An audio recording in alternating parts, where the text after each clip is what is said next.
Hi குட்டீஸ், இன்னைக்கு காகமும் அன்னப்பறவையும் பற்றி ஒரு கதையை பார்க்க போகிறோம். இது போன்ற சுவாரஸ்யமான கதையை பார்க்க நம்ம சேனலை சப்ஸ்கிரைப் பண்ணிவிட்டு கதையை முழுசாக பாருங்கள். ஒரு காகம் கற்ற பாடம்.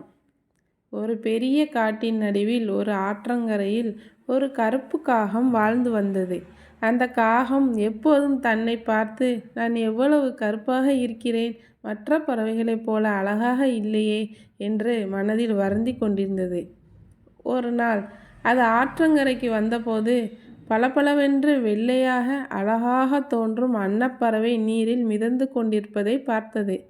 அதன் வெள்ளை நிறத்தையும் நீளமான கழுத்தையும் பார்த்து காகம் பொறாமைப்பட்டு அன்னப்பறவையிடம் பேசத் தொடங்கியது. அன்னப்பறவையே, நீ என்ன ஒரு அழகு! நான் கருப்பாக இருக்கிறேன். என் வாழ்க்கை ரொம்ப மோசம்தான். உன்னுடைய வாழ்க்கை நன்றாகத்தான் இருக்கும் என்று சொன்னது.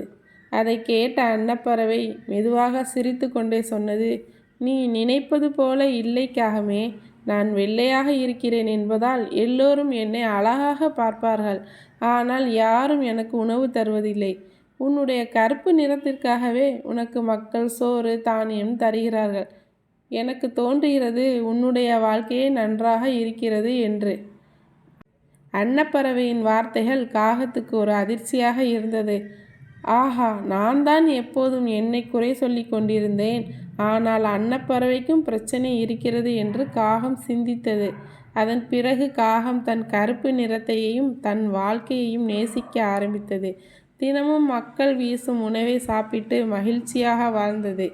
கதையின் பாடம்: தன் தனித்தன்மையை மதிக்கவும், பிறரை போல இருக்க விரும்பாதீர்கள். ஒவ்வொருவருக்கும் தன் வாழ்க்கையில் தனித்த சிறப்பு இருக்கிறது. இந்த கதை உங்களுக்கு பிடித்திருந்தால் லைக் பண்ணுங்கள், ஷேர் பண்ணுங்கள், மறக்காமல் நம்ம சேனலை சப்ஸ்கிரைப் பண்ணுங்கள். தேங்க்யூ ஃபார் வாட்சிங்.